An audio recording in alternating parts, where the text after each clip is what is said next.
23 साल का एक लड़का लगातार अपनी 2 गेंदों पर एक ही बल्लेबाज को 2 बार आउट करता है। विकेट बड़ा था क्योंकि बल्लेबाज बड़ा था, तो खुशी में इस गेंदबाज से सेलिब्रेशन भी बड़ा हो गया। लेकिन 23 साल के उस लड़के को कहां पता था कि सिर्फ और सिर्फ 30 घंटे के अंदर उसे सेलिब्रेशन, इस जश्न की ऐसी कीमत चुकानी पड़ेगी जिसे विश्व क्रिकेट का इतिहास कभी भूल कर भी नहीं भूल पाएगा। साल 1998 में भारत, श्रीलंका और जिम्बाब्वे के बीच कोका कोला कप हो रहा था। श्रीलंका और जिम्बाब्वे को हराकर भारत पहले ही 6 अंकों के साथ फाइनल में पहुंच चुका था। जिम्बाब्वे ने भी वर्ल्ड चैंपियन श्रीलंका को लगातार 2 मैचों में रौंदकर 4 अंकों के साथ फाइनल में अपनी जगह पक्की कर ली थी। लेकिन फाइनल मैच से पहले भारत और जिम्बाब्वे के बीच ग्रुप का एक मैच अभी बाकी था। हालांकि इस मैच का कोई इंपॉर्टेंस नहीं था क्योंकि दोनों टीमों ने फाइनल में अपनी जगह पक्की कर ली थी। लेकिन क्रिकेट का हर मैच एक जंग है और जंग का हर लम्हा इतिहास की धरोहर है। इस ग्रुप मैच में जिम्बाब्वे की टीम ने पहले बैटिंग करते हुए 205 रनों का टारगेट भारतीय टीम को दिया और टारगेट बचाने के लिए जब जिम्बाब्वे की टीम मैदान पर उतरी तो जिम्बाब्वे की टीम में आज अलग ही जोश दिख रहा था। उसके 2 कारण थे। एक तो जिम्बाब्वे ने वर्ल्ड चैंपियन श्रीलंका को हराया था और दूसरा कारण था उनका हेनरी ओलंगा, जो चोट के बाद इस मैच में वापसी कर रहा था। जिम्बाब्वे का पोस्टर बॉय, जिसकी गेंद और रफ्तार किसी भी बैट्समैन को कब अपना शिकार बना ले कुछ कहा नहीं जा सकता था। इसके पहले जितनी बार भी ओलंगा भारत के सामने आया उसने पूरी भारतीय बैटिंग लाइनअप को चीर के रख दिया था। जब ओलंगा मैदान पर आया तो उसकी आंखें भूखे शेर की तरह भारतीय बल्लेबाजों को घूर रही थी और मैच के दूसरे ओवर में अपनी डाली हुई दूसरी ही गेंद पर ओलंगा ने गांगुली का शिकार कर लिया। टीम का स्कोर अभी 10 रन से 19 रन ही पहुंचा था कि ओलंगा ने राहुल द्रविड़ का विकेट लेकर भारत की दीवार को ध्वस्त कर दिया था। राहुल द्रविड़ के आउट होने के बाद मैदान में आता है भारत का विश्वास, भारत का गुरूर, भारत का घमंड, Lord of cricket Sachin Tendulkar. कहा जाता है एक ऐसा बल्लेबाज जिसकी विकेट की चाहत दुनिया के हर गेंदबाज का सपना हुआ करता था। लेकिन आज कुदरत को कुछ और ही मंजूर था। टीम का स्कोर भी 20 रन से बढ़कर 28 रन ही हुआ था कि ओलंगा ने अपने तीसरे ओवर की तीसरी गेंद पर सचिन का विकेट ले लिया। गेंद सचिन के बल्ले का बाहरी किनारा लेते हुए विकेट कीपर के ग्लव्स में जा पहुंची। ओलंगा इस विकेट का जश्न मनाने ही वाला था कि अंपायर ने इस गेंद को नो बॉल दे दिया। ओलंगा के अरमानों को वक्त ने जैसे टुकड़े टुकड़े कर दिया था। ओलंगा एक घायल शेर की तरह अपनी एक शॉर्ट बॉल से फिर से सचिन पर प्रहार करता है और इस बार भारतीय क्रिकेट प्रेमियों में सन्नाटा छा जाता है। सचिन उस गेंद को डिफेंस करने के चक्कर में ग्रैंड फ्लावर को कैच दे बैठते हैं। भारत का घमंड, भारत का गुरूर, भारत का विश्वास भारत को मैदान में अकेला छोड़कर दुख और मायूसी के साथ बाहर जा रहा था और उसके साथ बाहर जा रही थी इस मैच को जीतने की भारत की उम्मीदें। सचिन जब बाहर जा रहे थे तो ओलंगा का जश्न इतना बड़ा था और इस जश्न में की गई हरकत इतनी घटिया थी जो सचिन को अंदर तक झकझोर कर रख देती है, क्योंकि ओलंगा जाते हुए सचिन को बुरी तरह से आंखें तरेरता है। जैसे ओलंगा की घूरती हुई आंखें सचिन से कह रही हूँ, होगे तुम महान बल्लेबाज औरों उनके लिए, लेकिन जब सामने गेंदबाज हेनरी ओलंगा हो तो विकेट देकर आंखें झुकाकर चुपचाप निकल लिया करो। ओलंगा को शायद नहीं पता था कि आंखें भी बोलती हैं, आंखें भी बातें करती हैं और आंखें भी चिल्लाती हैं और ओलंगा की आंखों का शोर सचिन के ज़हन तक पहुंचकर सचिन को परेशान कर रहा था। रास्ते में मिले जडेजा ने सचिन का मूड लाइट करने की कोशिश में कहा, क्या सर आज खेलने का मूड नहीं था क्या? उस वक्त सचिन ने जडेजा से बस इतना ही कहा, बस अगले मैच तक रुको। अगला मैच मतलब इस टूर्नामेंट का फाइनल मैच जो इस मैच के सिर्फ 36 घंटे बाद प्रारंभ होने वाला था। सचिन ने बाद में खुद बताया कि ये 36 घंटे उनके जिंदगी के सबसे लंबे 36 घंटे थे। सचिन पवेलियन में लौटने के बाद सीधे नेट्स में प्रैक्टिस के लिए चले गए और वहां सचिन करीब 1 घंटे से ऊपर बाउंसर और शॉर्ट बॉल के ऊपर प्रैक्टिस करते रहे और प्रैक्टिस के बाद जब सचिन अपने कमरे में लौटे तब तक ओलंगा ने भारत के टॉप ऑर्डर को ध्वस्त करते हुए 4 विकेट लेकर मैच जिम्बाब्वे की झोली में डाल दिया था। भारत 47.4 ओवर में 192 रन बनाकर ऑल आउट हो चुका था। हेनरी ओलंगा भारत के लिए कहर बनते हुए प्लेयर ऑफ द मैच बना था। सचिन अपने होटल रूम में बैठकर बार बार उसी गेंद को विजुअलाइज कर रहे थे। वस्तुतः उस गेंद ने सचिन को परेशान कर रखा था। सचिन के तरकश में हर वो तीर था जो किसी भी गेंदबाज को धराशायी कर दे, लेकिन ओलंगा की उस एक गेंद ने जिस पर सचिन लगातार लगातार 2 बार आउट हुए थे, सचिन के जहन में कुछ सवाल छोड़ दिए थे। पूरी रात सचिन की आंखों से नींद गायब थी। करवटें बदलकर सचिन ने किसी तरह से अपनी रात काटी और सुबह होते ही सचिन उस सवाल के जवाब के लिए नेट प्रैक्टिस के लिए चले गए। उधर जिम्बाब्वे के खेमे में ओलंगा को लेकर सचिन के इर्द गिर्द एक चक्रव्यूह तैयार किया जा रहा था। मैच शुरू होने से पहले ओलंगा एक बार फिर सचिन का शिकार करने का सपना देख रहा था। वहीं सचिन से वक्त काटे नहीं कट रहा था। सचिन बेचैन थे। उनकी नजर बार बार जाकर घड़ी की सुइयों से सवाल पूछ रही थी। अभी और कितना टाइम लगाओगे तुम लोग? खैर, वक्त कहाँ ठहरता है।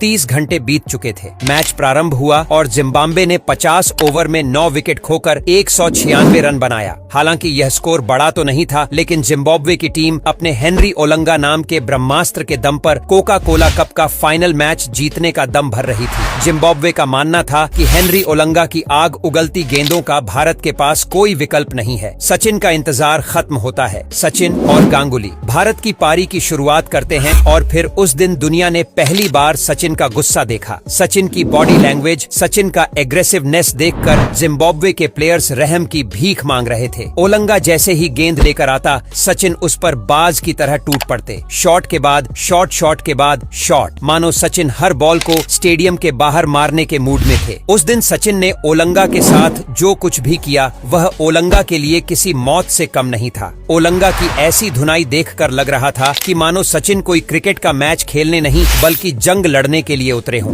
देखते ही देखते सचिन ने सिर्फ 28 बॉलों में अपना अर्धशतक पूरा कर लिया और सचिन ने सिर्फ 92 बॉल खेलकर 124 रन ठोककर महज 30 ओवर के अंदर ही जिम्बाब्वे को उसकी असली औकात बताते हुए कोका कोला कप का फाइनल मैच बिना कोई विकेट गंवाए भारत की झोली में डाल दिया था। सचिन के तेवर का अंदाजा आप इसी बात से लगा सकते हैं कि जहां सचिन के 92 बॉल में 124 रन थे, वहीं दादा ने इतनी ही गेंदें खेलकर सिर्फ 60 रन बनाए थे। जिम्बाब्वे के ड्रेसिंग रूम में सन्नाटा छाया हुआ था। ओलंगा एक कोने में सर पर हाथ रखकर बैठा अफसोस कर रहा था कि बिना मतलब उसने वह जश्न क्यों मनाया। क्या जरूरत थी उसे सोए हुए शेर के कान में उंगली डालकर उसे जगाने की। जिम्बाब्वे के ऑलराउंडर हीथ स्ट्रीक ओलंगा के पास जाकर कहते हैं, जब सचिन जैसा बैट्समैन ठान ले तो दुनिया का कोई भी गेंदबाज उसके सामने कुछ नहीं कर सकता है। निराश मत हो, सिर्फ सीख लो और जिंदगी में आगे बढ़ जाओ। कोका कोला कप के बाद जिम्बाब्वे ने पाकिस्तान के खिलाफ एक टेस्ट सीरीज खेली और ओलंगा ने एक ही पारी में पाकिस्तान के 5 विकेट लेकर यह सीरीज जिम्बाब्वे को जितवा दी। इस सीरीज में Olonga man of the series भी बना, लेकिन इस बार एक फर्क था। ओलंगा ने सबसे ज्यादा विकेट लेने के बावजूद किसी भी विकेट का वैसा सेलिब्रेशन नहीं किया। सचिन की उस धुलाई से ओलंगा को एक सबक जरूर मिल गया था। कॉन्फिडेंस वॉन्फिडेंस सब अपनी जगह पर। बिना वजह सोए हुए शेर को जगाना न उसकी सेहत के लिए अच्छा है, न उसकी टीम की सेहत के लिए।